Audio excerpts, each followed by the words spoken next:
If you were fixing your bra straps, fussing with wires, or battling your bra during this podcast, stop right now. You'll want to hear this. Those bra problems, those problems you thought you had to live with, Third Love has solved them. Their bras make it easy to get what you want, whether it's ultimate cleavage, a smooth look, or stopping your shirt buttons from pulling. With over 60 sizes, including half cups you won't find anywhere else, you'll never be stuck between two sizes that don't fit. So stop settling for bad bras. Now's the time to treat yourself and get your problem solved. Save $15 on your first order with code podcast15 at thirdlove.com. I say, because if I do die, I'm gonna ask the Lord, let me haunt you. We so often hear about those that don't make it out of danger alive. But what about those that do? My body got warm and it just said, get up. You're not done, get up. I'm Caitlin Van Mall, back with a brand new season of I Survived. The more I begged him, the happier and the more excited he got. Join me for new episodes of I Survived every Monday, and subscribe now wherever you listen to podcasts.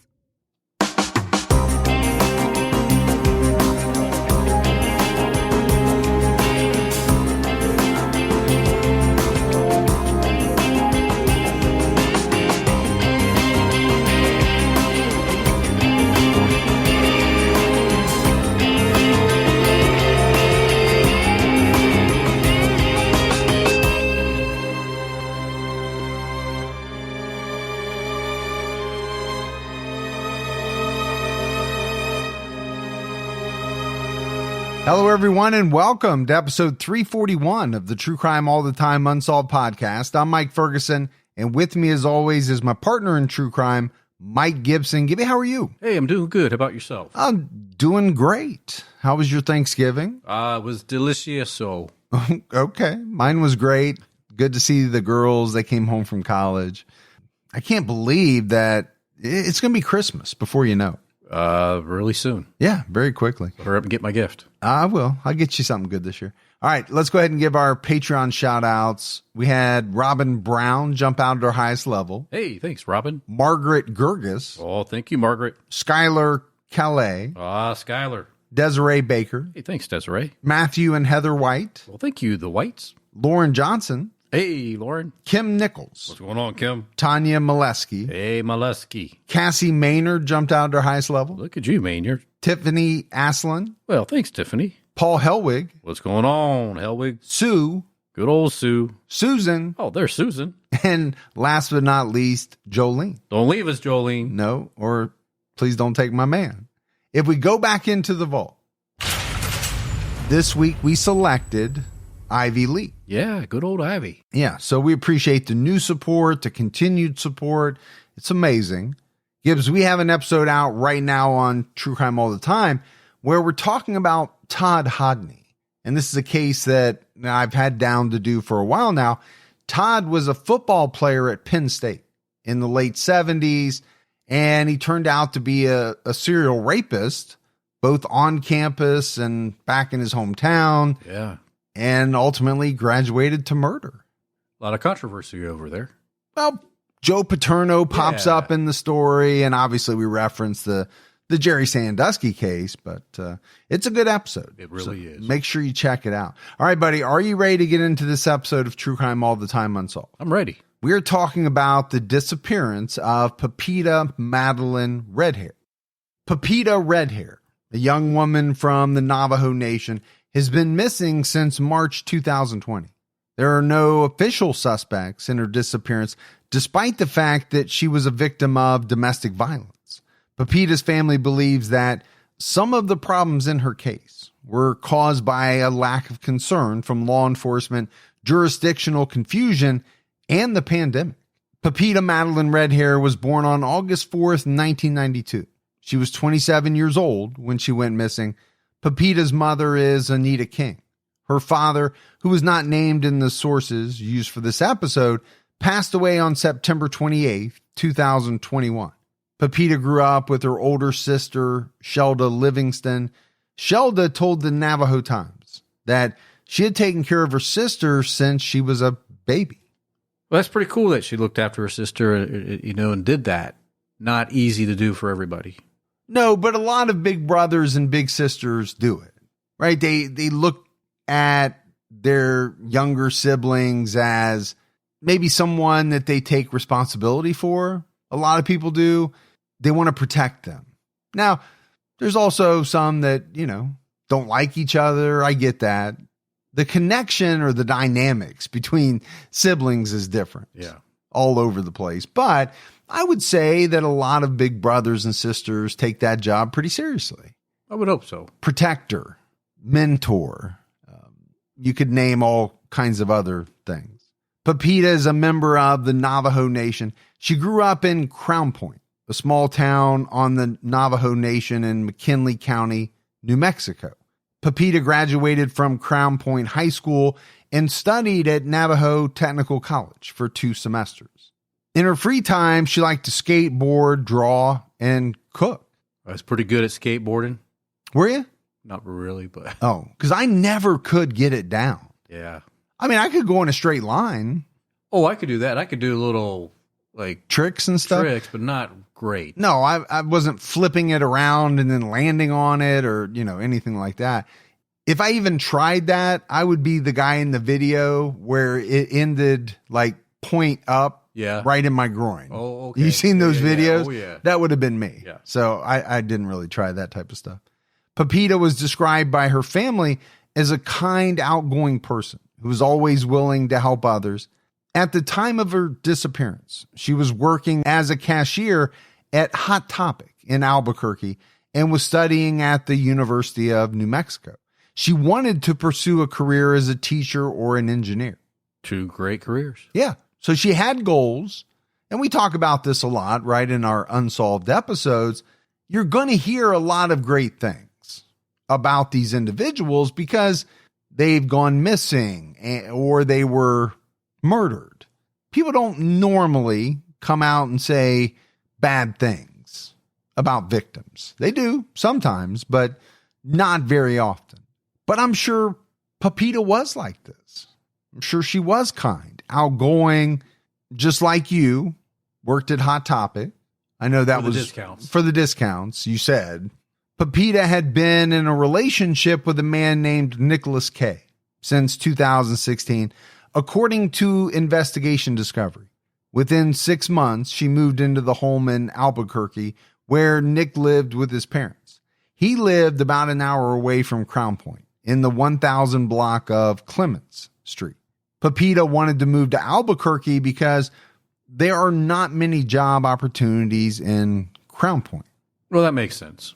You need to be where the jobs are at that age. Well, and obviously if you're comparing the 2 cities, one is much bigger than the other. So the number of job opportunities is going to be much larger in Albuquerque. Have you ever been to Albuquerque? Yeah, I have. I love it. Yeah. I love that city. Maybe I've talked about it before. I've only been there once. And I remember, we were standing in the city somewhere. I was with my family and it was pretty warm. And I looked up and I could see these snow-covered mountains. And it was just the neatest thing. It's a beautiful city. Now, it's also where Walter White did his thing. That is true. So, you got that crime meth angle. You do. Breaking Bad. Yeah. And I'm sure you have some real crime as well. I think Gene Hackman lives there too. In Albuquerque? Albuquerque or Santa Fe. I can't remember. Is he still alive? He is, but he does not look the same. He hasn't been in anything in a long time. Yeah. There for a while, he was in every movie ever made. I know. He was starting to become like the Michael Caine of movies. Yeah. He's good though. Oh, he's great. Great actor. Pepita split her time staying with her mother in Crown Point and staying with Nicholas in Albuquerque. She did this because she still wanted to spend time with her family. So it sounds like she was a little bit torn. She wanted to be with Nick, but she also wanted to be with her family. So her solution was to split time. Yeah, she found a way to make it work. Pepita told her sister Shelda that she was happy with Nick. When she saw them together, they appeared to be a happy and affectionate couple. A couple of months before she went missing, Pepita was asking Shelda about Navajo wedding traditions. She said she and Nick planned on getting married one day, but they didn't have a date set. So, I think at this point in the story, from what we know, This relationship with Nick seemed to be going pretty well. They were talking about getting married. Pepita was telling her sister that she was happy. Every time Shelda saw them, they appeared to be a happy, affectionate couple. But what have you and I talked about so many times? Yeah, it's not always what you see on the surface. It's not, because number one, people by and large try to show you what they want you to see. You know, if they've got some bad character traits, they may try not to let those out, around others. Before she disappeared, Pepita confided in her mother that Nicholas was drinking excessively and had been violent towards her. Anita tried to get her to move home permanently, but Pepita refused and told her mother everything would be okay. Love will cloud your decision making. It can. Yeah. But here again, I think we're already seeing that, things in the relationship were different than what people were seeing from the outside. But to your point, when you're in love with someone, some people can try to overlook certain things. They may not like them. They may not like that they're going on, but they're in love and they don't want to lose the relationship. You often hear that saying, well, it will get better. Yeah, if I can just get them to quit drinking or do this or that, we'll get back on track. I'm sure sometimes it does get better, but sometimes it doesn't. Pepita came home days before she went missing. She had been beaten and had a swollen eye and a swollen lip. She took photos of her injuries. In an interview for the show Never Seen Again, Anita said Pepita was beaten by him. Referring to Nick, she pleaded with her daughter to stay home and said Nick would do something bad to her one day. And how can you blame Anita? I mean, what parent wouldn't want their child to escape that situation? I don't care how old the child is. I'm saying child, but you could be a 30-year-old. You're still my child. I want you to be safe. So come home, get out of that situation. We'll figure it out. But not so easy to do. No, unfortunately, it's not. Shelda said in her interview that she asked herself why Pepita would stay with Nick. She believed her sister loved him and that she believed him when he apologized for hurting her and promised not to do it again. And again, I don't want to sound like a broken record, but these are the things that we hear so very often in these types of cases, especially when it involves domestic violence. How many times have we talked about, let's say a man saying, I'm sorry, I did that. It'll never happen again. And guess what? It keeps happening. Exactly. But you have Shelda saying she was in love with him and she believed him. I'm sure she wanted to believe him. Oh, I think so. Yeah. Pepita was last seen by her family on March 24th, 2020. She had plans to go to Nick's house in Albuquerque. She ate lunch at McDonald's with her mom, and Anita dropped her off at Nick's house. This was the last time she saw her daughter. Pepita told her, "Mom, I love you. Take care of yourself," before she got out of the car and went inside. And again, these last words between someone who goes missing and a mother, a father, they're enough to break your heart. Because you can just sit there and think about how often Anita would probably go over this day and those last words. Lunch at McDonald's, and then, "Mom, I love you. Take care of yourself." Right there. That would just be locked in. And you're going to replay that over and over and over. At an unspecified time, Pepita left a voicemail telling her family she missed them and loved them and would see them soon. On March 25th, Anita knew something was wrong because Pepita called her or messaged her every day to check in and chat about what she was up to. She was a little concerned, but she felt like Pepita would eventually call her or text her about her plans. And this is something that I do think differs from person to person. There are a lot of children who call their parents every day. There are some who maybe call once a week. My wife talks to her mom every day. And so I know for a fact, obviously I would be worried if I didn't hear from her, but her mom would as well, because it's just routine. 2 more days passed without any contact from Pepita, which caused Anita a lot of stress and worry. She called and texted Pepita on March 27th to try to check in with her, but she didn't get a response. She decided to call Nick and ask him where Pepita was. He told Anita that she left and he didn't know where she was. He claimed that he and his father went to the gas station around 11 o'clock. It wasn't specified whether it was AM or PM, but when they returned, Pepita was gone. In her 2023 interview, Anita said she believes something happened in Nick's home and that someone knows something about what happened to Pepita. But I want to go back to what Nick said. And I thought it was very, interesting that he included his father. It wasn't just that, I went to the gas station and when I got home, Pepita was gone. He's adding someone else in who can corroborate his statement. Well, it gives him a better alibi. It does. But according to Anita, I don't think she's buying it, right? She's saying someone in that house knows something. Yeah. Pepita's sister, Shelda, drove to Nick's house on March 28th, 2020. She stood at the gate and identified herself. She asked if Pepita was home because she needed to talk to her. There were cars in the driveway and she could see people moving the curtains, but no one came out to talk to her. All right, let's analyze that. Well, it sounds like people were inside the house and they didn't want to answer the door because they didn't want to be confronted by Anita. Yeah, I get what you're saying, but I'm putting myself in those people's shoes. How am I going to look when I know that this girl has gone missing? Her family's looking for her, and now her sister's here, and I don't even have the decency to go out and talk to her. It makes you look terrible.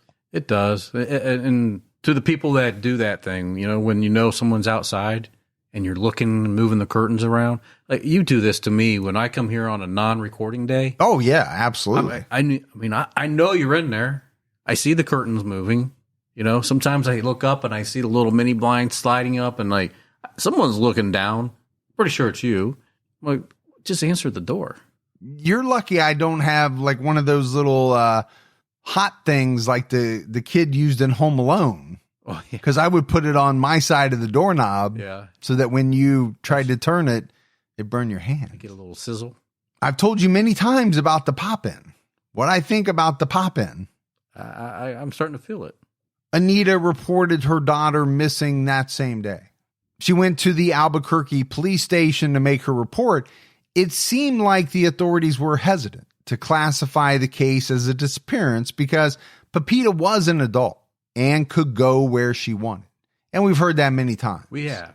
In unsolved cases, we are not talking about a 12-year-old who doesn't have the ability to just up and leave. Or not the ability, but the right, I guess. Yeah, it is her right to go wherever she wants, when she wants, without giving notice to anybody. And it is true. From a technical standpoint, that is true. What I don't understand is when police don't take kind of all of the factors into play. There was no fighting between her and her family. This was a person who called her mother every day. Doesn't it seem like you'd need to weigh some of those factors or, at least add them into the equation before you make up your mind as to how you're going to classify something? But a lot of times I don't know if police do that, or it's almost just like, well, she's an adult. Yeah. And regardless of anything else that's going on, technically she can just up and leave. And so what do you want us to do? Anita said about filing the report, as quoted by the Navajo Times.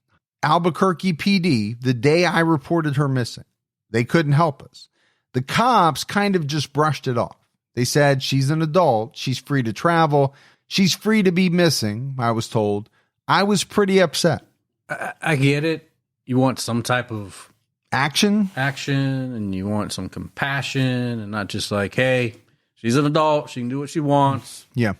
I see both sides of it. I really do. I see where the police are coming from because, like I said, technically they are correct in what they're saying. Now, we don't know how they said it. Could they have been nicer? We don't know any of that stuff. But I also see a mother who is not going to be happy with those answers and is not going to be happy with really anything other than we'll get right on it. Right. And we'll do everything in our power to find her.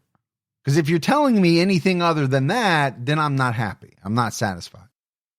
True Crime All the Time Unsolved is brought to you by Progressive Insurance. Most of you listening right now are probably multitasking. Yep, while you're listening to Gibby and I talk, you're probably also driving, cleaning, exercising, or maybe even grocery shopping. But if you're not in some kind of moving vehicle, there's something else you can be doing right now.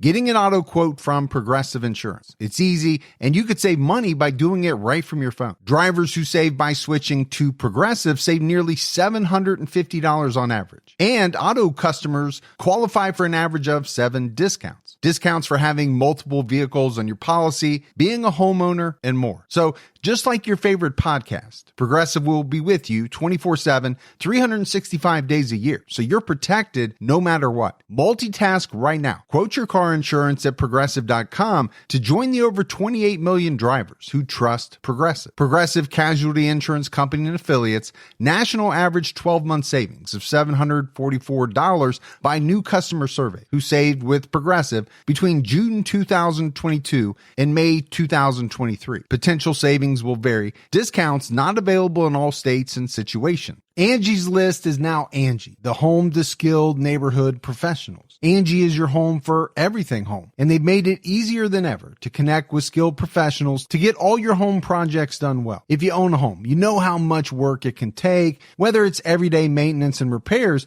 or making dream projects a reality. It can be hard just to know where to start, but now all you need to do is Angie that and find a skilled local pro who will deliver the quality and expertise you need. Angie has over 20 years of home service experience, and they've combined it with new tools to simplify the whole process. Bring them your project online or with the Angie app. Answer a few questions, and Angie can handle the rest from start to finish, or help you compare quotes from multiple pros and connect instantly. And all of that means you can take care of just about any home project in just a few taps, because when it comes to getting the most out of your home, you can do this when you Angie that. Download the free Angie mobile app today or visit Angie.com. That's ANGI.com.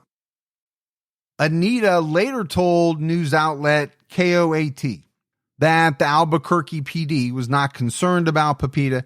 They said that my daughter was a drunk. They assumed that she was gone and that she was not important. Now, that is much different. If that really happened, then that would be horrible. It would be horrible and uncalled for. I don't need some agency telling me that my daughter's a drunk. And we don't know that she was, but even if she was, would that mean that her disappearance was not important? No, it wouldn't. You know, it's like when we talk about people who are involved in sex work. When they go missing, there have been many times over the years where police have not been all that concerned because of their line of work. Yeah. And we have always said that's horrible. It is. It doesn't matter what you do. It doesn't even matter that technically what you're doing is illegal to me. You're still a human being. That's right. So if something happens to you that shouldn't have happened, well, that should be looked into. And to just totally discount it for, you know, your profession or whatever it is, I don't like that. And in this case, if they really felt like she was a drunk, I would almost think it would be more of a reason to start the search. Yeah, because maybe something's wrong there. Maybe she got drunk and got hurt, or she's laying in a ditch somewhere, or who knows. And again, we don't know for sure that this is exactly what they said. We only know that this is what Anita told a news outlet. According to the Navajo Times, the Albuquerque PD told Anita that she would need to work with the Crown Point Navajo Police Department, since that is where Pepita was from, despite the fact that she also lived in Albuquerque with Nick and disappeared in Albuquerque. And I think this is exactly where the jurisdictional issues come into play that we mentioned earlier, this crops up from time to time in cases where a family member, goes to seek help for someone who has gone missing. And it's almost like, police departments are saying, well, that's not really us. You got to go talk to so-and-so. Right. Then they go talk to this agency and they say, no, it's not really us. It's this person. Or they send them back to where they went in the beginning. It's a lot of wasted time going back and forth. Yeah. I don't know if it's passing the buck or just they think what they're saying is accurate and it turns out not to be. I'm not sure. And in this case, could you maybe say discrimination? Well, I think that Pepita's family is going to look at it that way. Yeah. And I'm sure we'll talk about it more as we go along.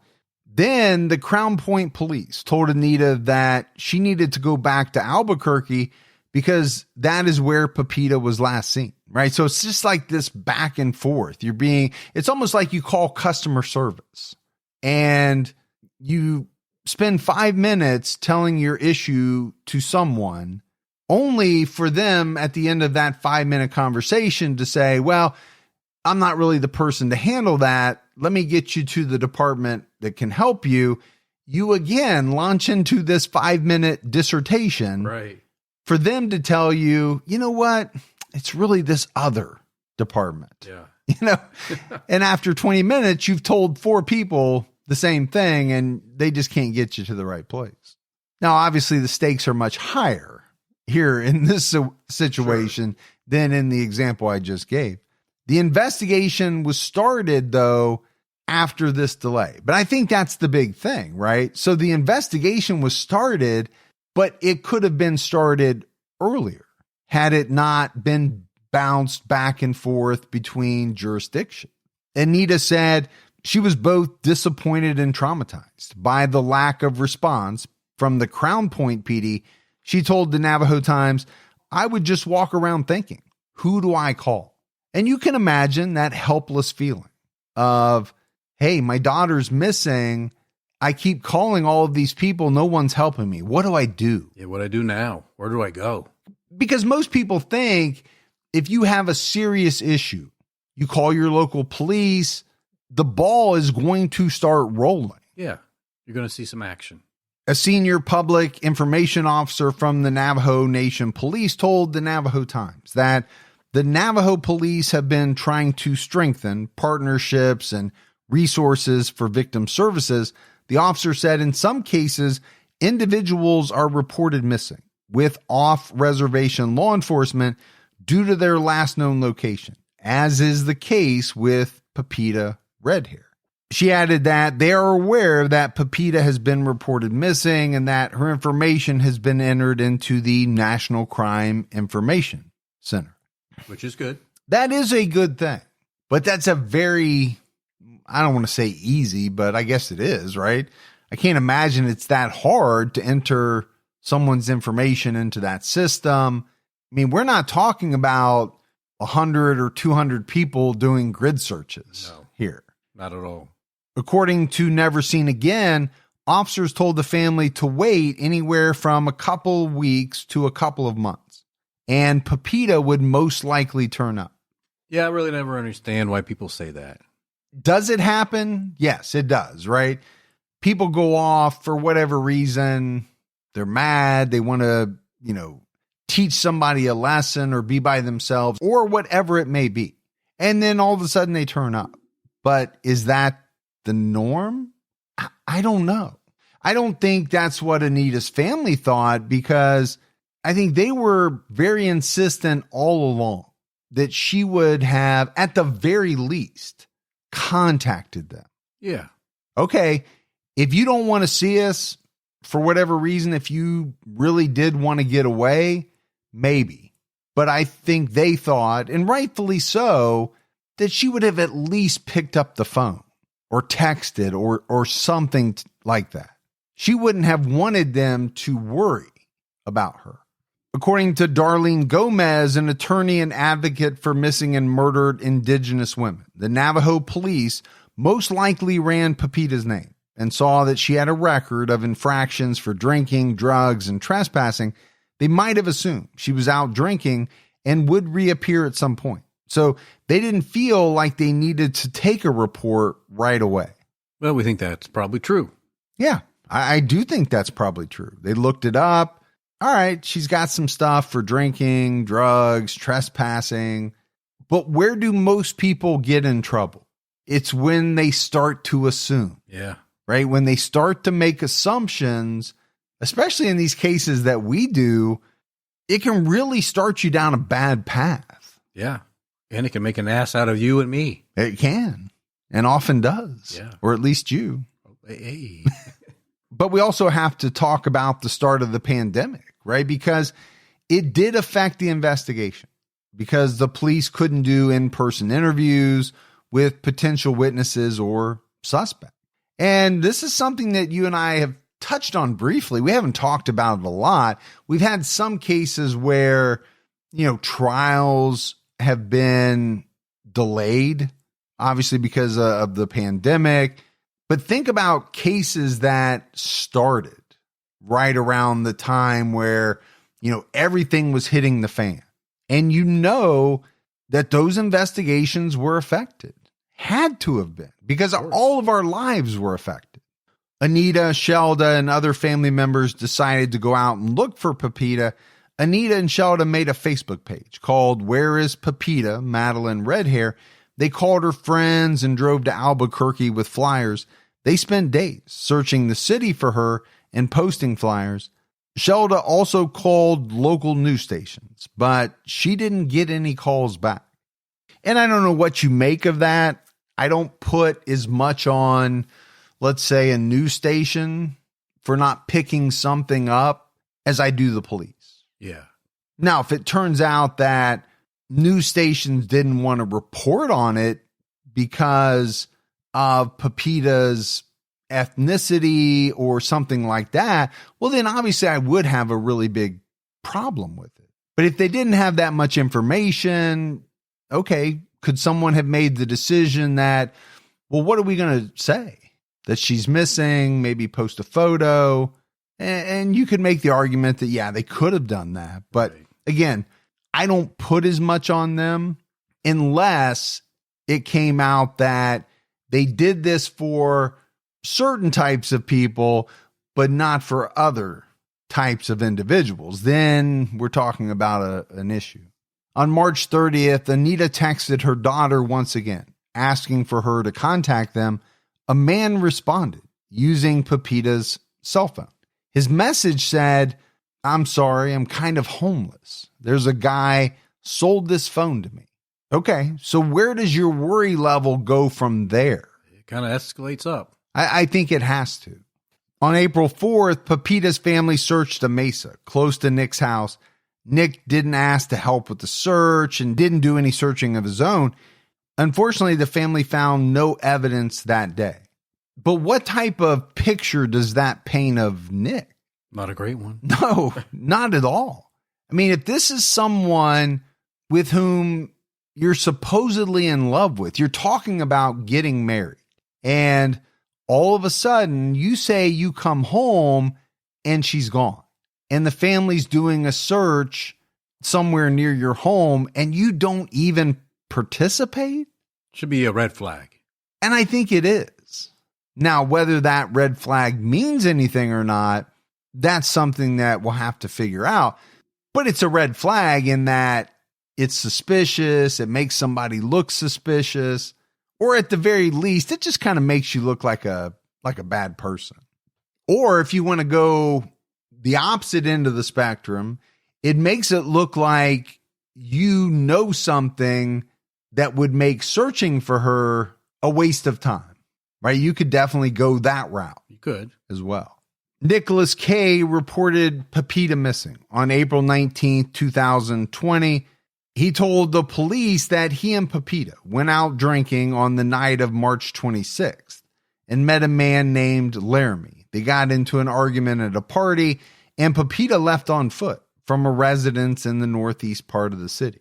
On March 27th, Nick received a text from Pepita's phone saying she was with another man. Nick said this was possibly the man they met the night before. So there's a couple of things here to discuss, I think, for me. Number one, Nick waited almost a month to report Pepita missing. And then, he has this story that basically says she met a guy at a party and left him for this guy. Now, does that help explain why he's not out looking for her? Maybe in his mind. And maybe that's why he didn't want to get out there and help with the search. Well, if it was true, then he wouldn't have been real happy, right? That she left him for another man, and he's not going to spend his time searching for her. I just think the timing of it all is interesting. The timing of when he reported her missing, the timing of when he's telling the story. I mean, it's a full 2 weeks after they did the search near his home. So did he realize that, wow, I made myself look like a jackass? And in the eyes of anyone looking into this case, I'm going to look horrible. Yeah. I've got to come up with a story that is going to explain some things. Or did this really happen? I think one of the problems is the statement is different from what Nick first told Anita. When she first asked him what happened, he said she was gone when he returned home from the store. In this later statement, he's basically implying that he saw Pepita leaving the party. Those are two very different accounts of when he last saw Pepita. Sheldon and Anita learned about the man named Laramie, and they posted about him on Facebook to see if anyone would come forward. A man named Laramie Begay contacted Anita and said that he last saw Pepita on March 10th. It was his birthday. Pepita bought him a cupcake and a birthday card. Nick became jealous, and he and Pepita got into a fight that evening. Laramie didn't want to cause any more problems, so he left. So now we know that piece. Well, we know that's what his version is. And I think at this point, we're weighing the two versions. You have Nick's version. Well, you have Nick's two different versions. And then you have this version from Laramie. Laramie is saying they were all together at some point, but he's saying it was March 10th, when Nick is stating that it was March 26th. Shelda said that to her knowledge, Laramie talked to the police and said he was not with Pepita on the night of March 26th, as Nick had said. Unfortunately, Laramie passed away on September 26, 2021. Refocusing on the search, in May 2020, there were reports that Pepita may have been seen panhandling in Albuquerque on 2nd Street and Freeway. Anita said that a young woman called her and told her that Pepita was at City Park in Albuquerque. Sheldon and Anita got there as fast as they could, hoping they would get there and find Pepita before she left. Sadly, they didn't find her. They continued searching online for different parks in the area. They checked all of them and didn't find Pepita. And I do think this was another heartbreaking part of any disappearance case. Some of these instances are known about, probably many more are never publicized, but how many times is the family contacted with information that they then themselves have to go try to track down? Yeah, they got to act on it. Only to find out that it doesn't result in really anything. But you have to wonder, I think if Pepita was still in Albuquerque, she would find her way back home, I believe. Or find a way to contact someone. Yeah. That's the part that doesn't make sense to me and hardly ever does. The only explanation as to why she wouldn't was that she wanted nothing to do with her family. And that just doesn't seem to make sense with everything that we know about the relationship that she had with her family. Yeah. She could have been part of this panhandler ring that most major cities all have, right? This is where they pick up homeless people and drug addicts, and they drop them off at all the different major busy intersections.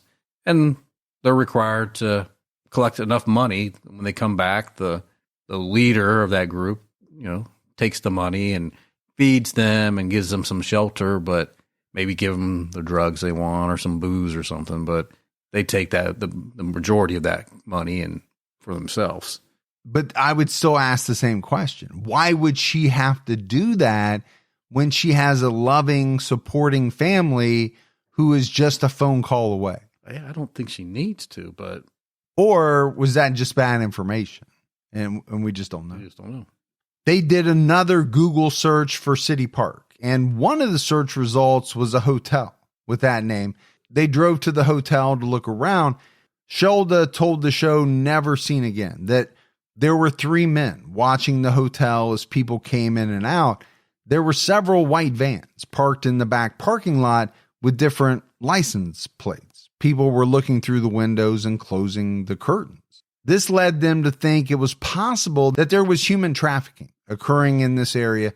New Mexico is a common location for human trafficking because of its closeness to the Mexican border and because of the major highways that allow people to come and go easily. It's a strong possibility. Yeah, unfortunately, I think it is in many of these unsolved cases. If a person didn't leave willingly, which I think is a pretty low percentage of the cases that we talk about, then what are you left with? Someone in their life did something to them. Yep. A stranger did something to them, or, someone grabbed them and now they're somewhere else in another location in some type of human trafficking operation where they can't make a phone call. They can't do anything. New Mexico Attorney General Raul Torres told Never Seen Again that he doesn't know for sure if Pepita was a victim of human trafficking. He's not seen any indications of this in the briefing submitted to his office, but it is a possibility they are keeping open. And I would hope so. Keep all the possibilities open. I think you have to do that. On August 4th, 2020, Pepita's family handed out more flyers in Albuquerque. People approached them and said they knew both Pepita and Nick. One person said that Nick was telling everyone his girlfriend overdosed and died, according to Shelda. Well, there's another twist. And, the family reached out to Nick to question him about it, but he wouldn't return any of their calls.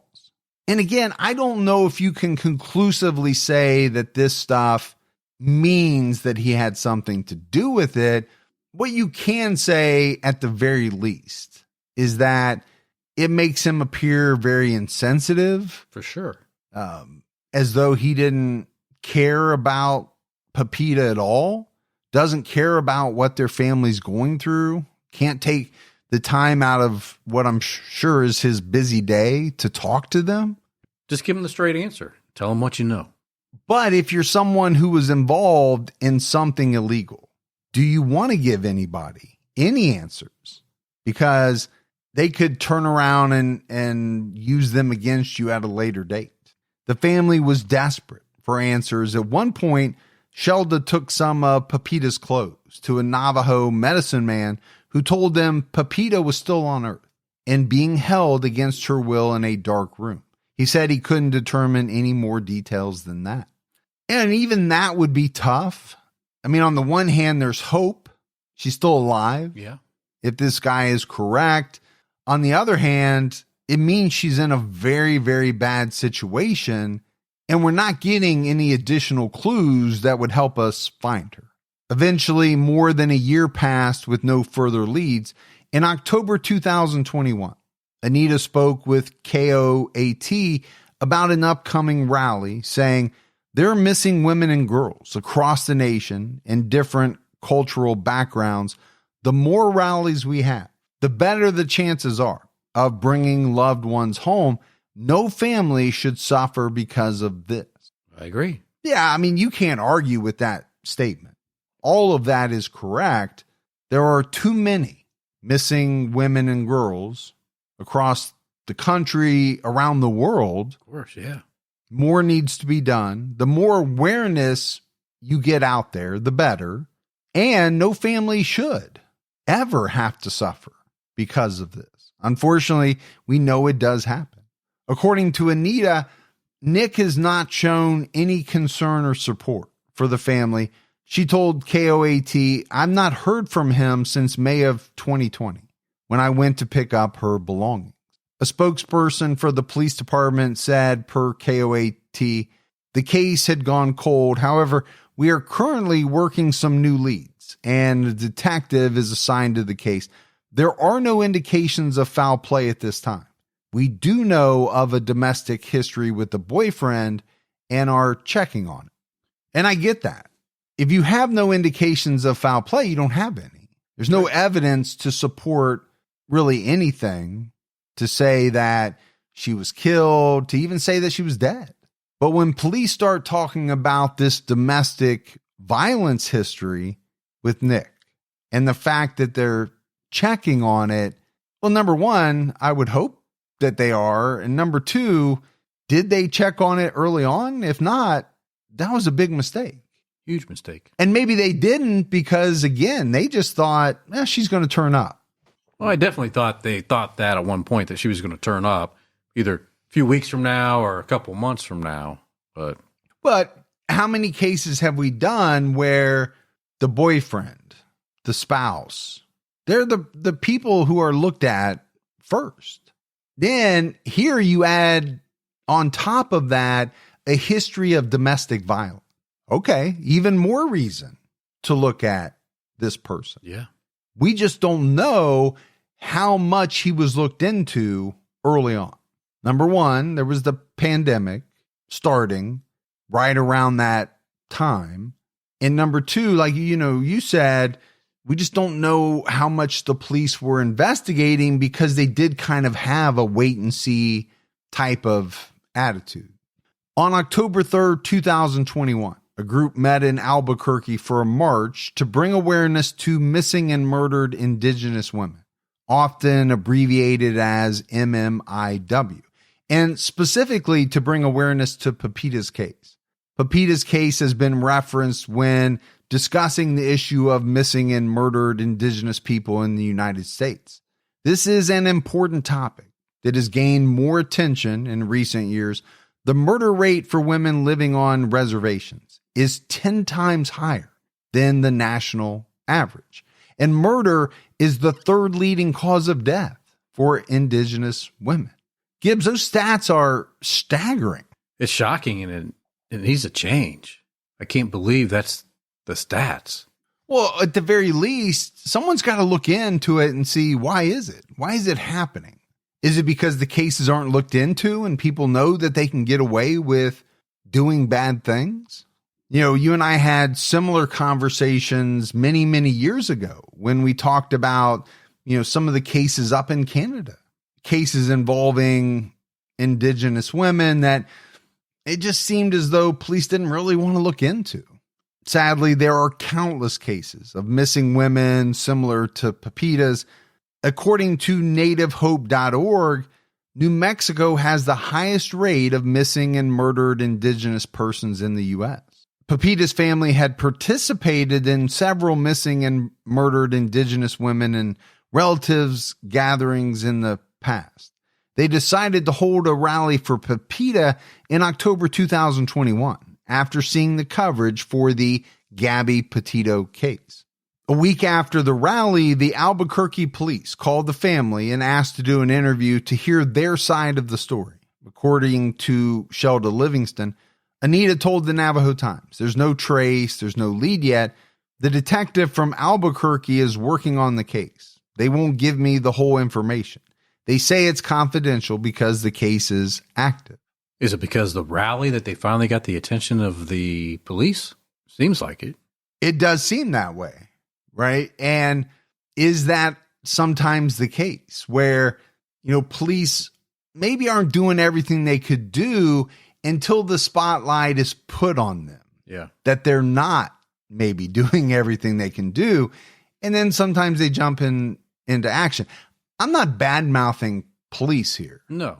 But in certain cases, it's well documented that they didn't do everything they could do as quickly as they could do it.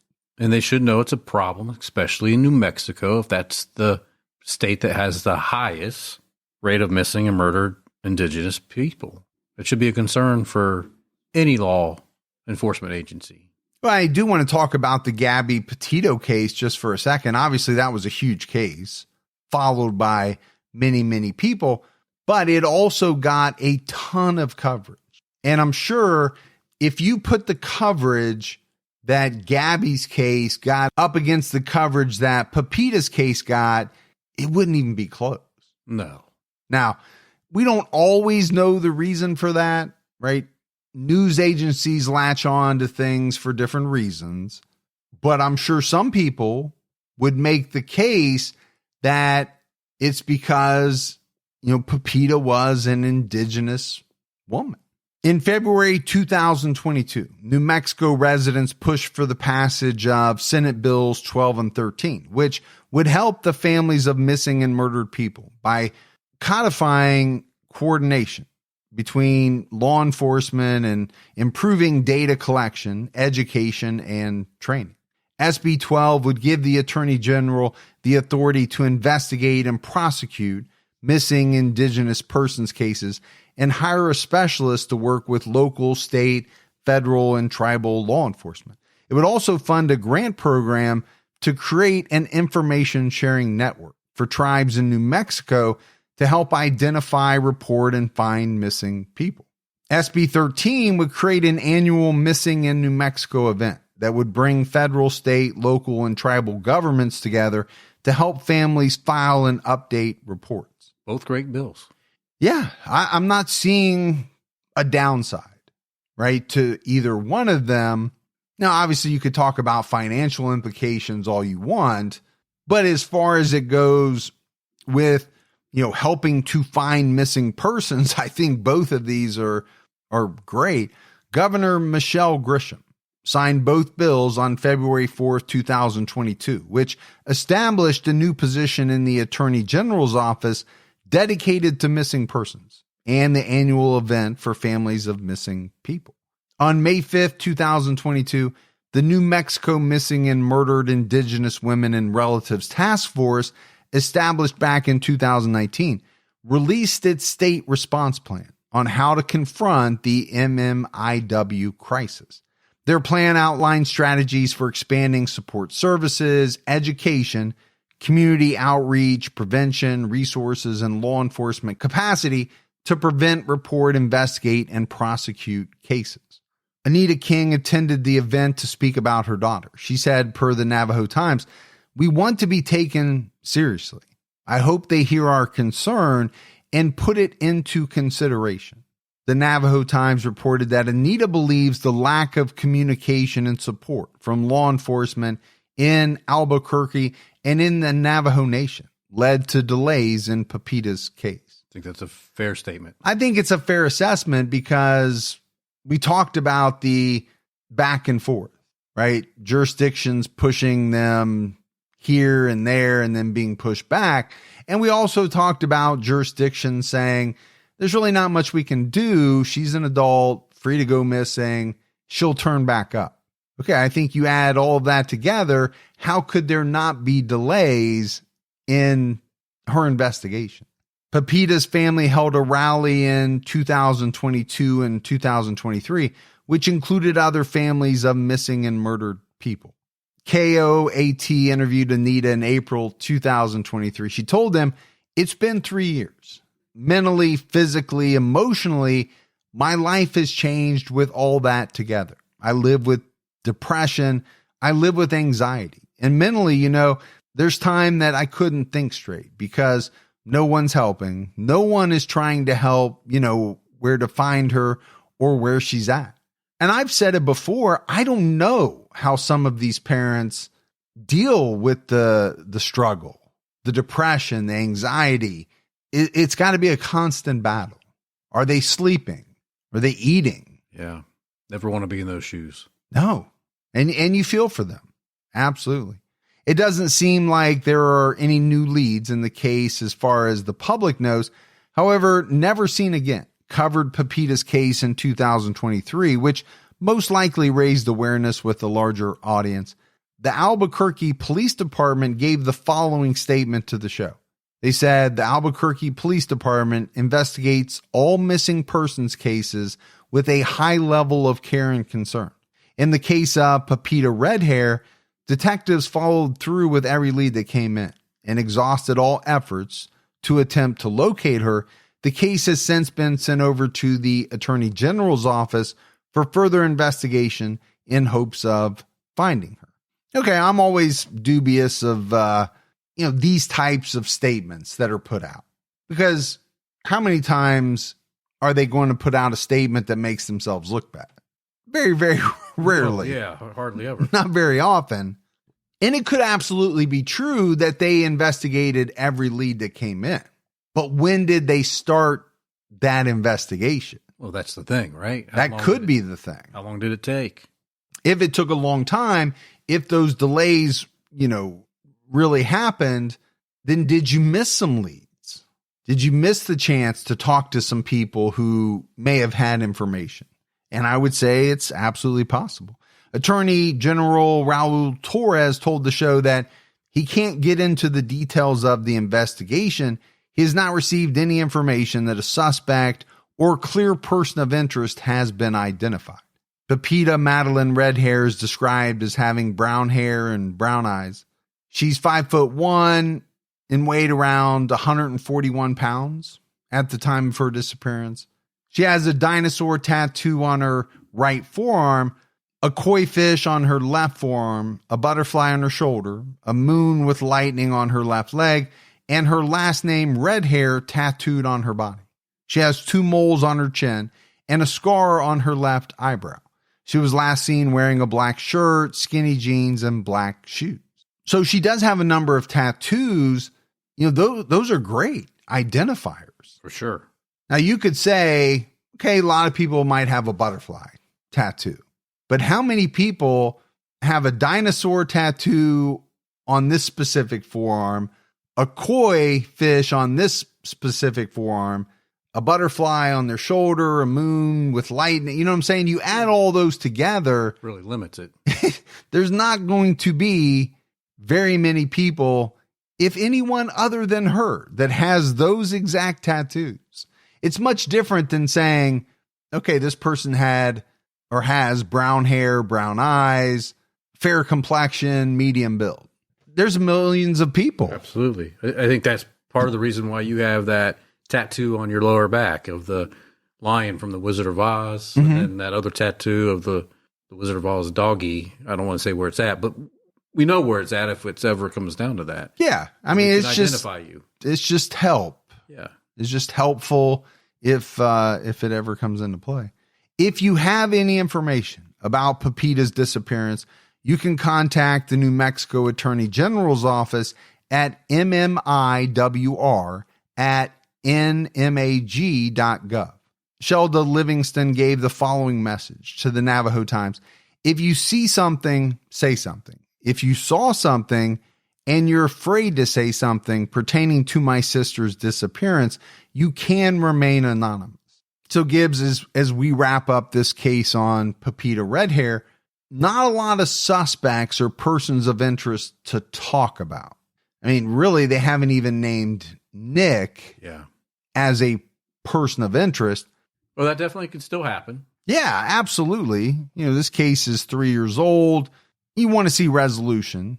We know it takes time in some cases, but I think specifically when you talk about Nick, I think for a lot of people, it's hard not to look at him as maybe knowing a little bit more than what he's been willing to say up to this point.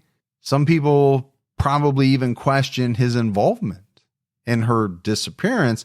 He doesn't come off looking great, not wanting to talk to the family, not helping in searches.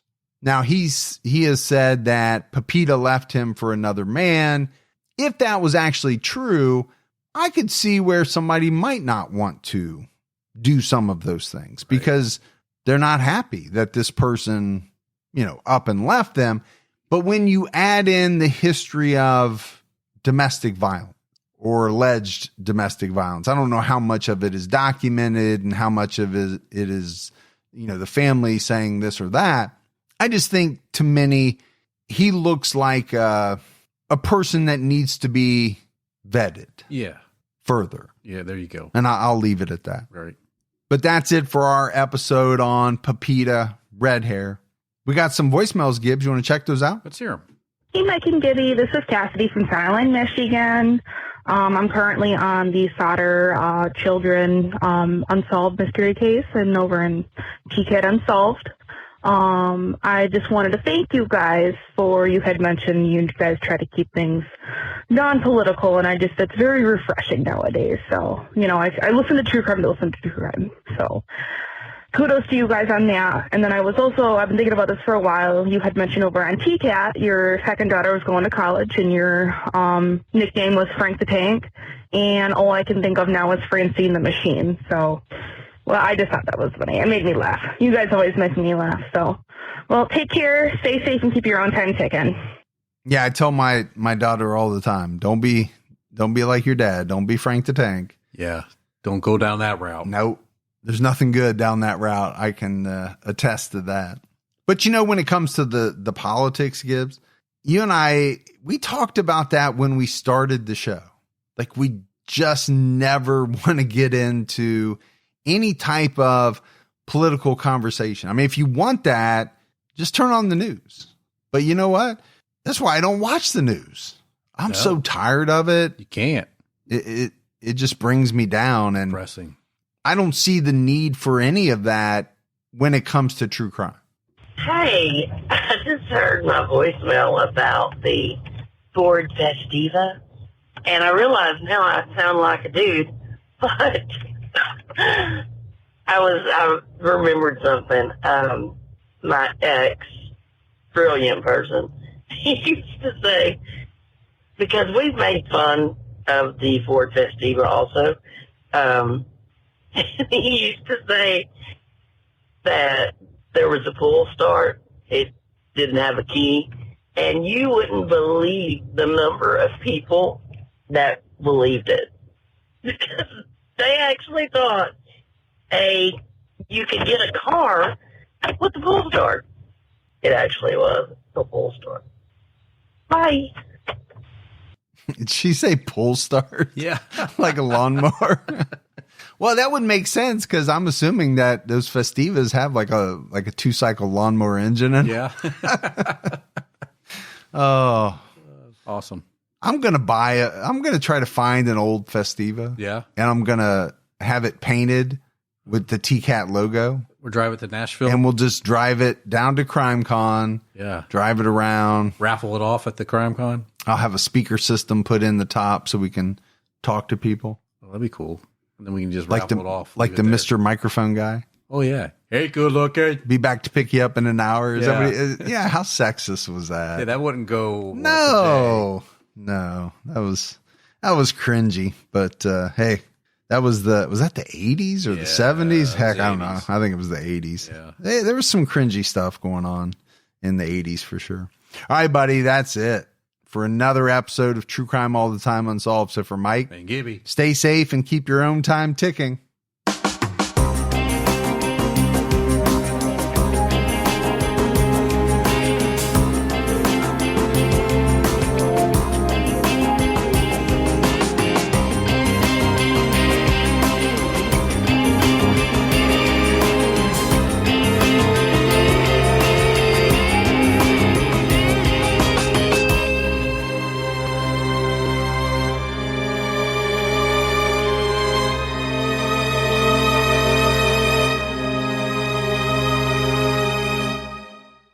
Hold on to your jingle bells. Pluto TV has all your holiday favorites for free. Enjoy our season's greetings category with 9 holiday channels, including holiday movie favorites by Lifetime, Festive Fireplace, Holiday Lights, and Hallmark movies and more. Download the Pluto TV app on all your favorite devices and start streaming holiday favorites on live channels and on demand. With thousands of free movies and TV shows, Pluto TV is your home for the holidays. Pluto TV. Stream now, pay never.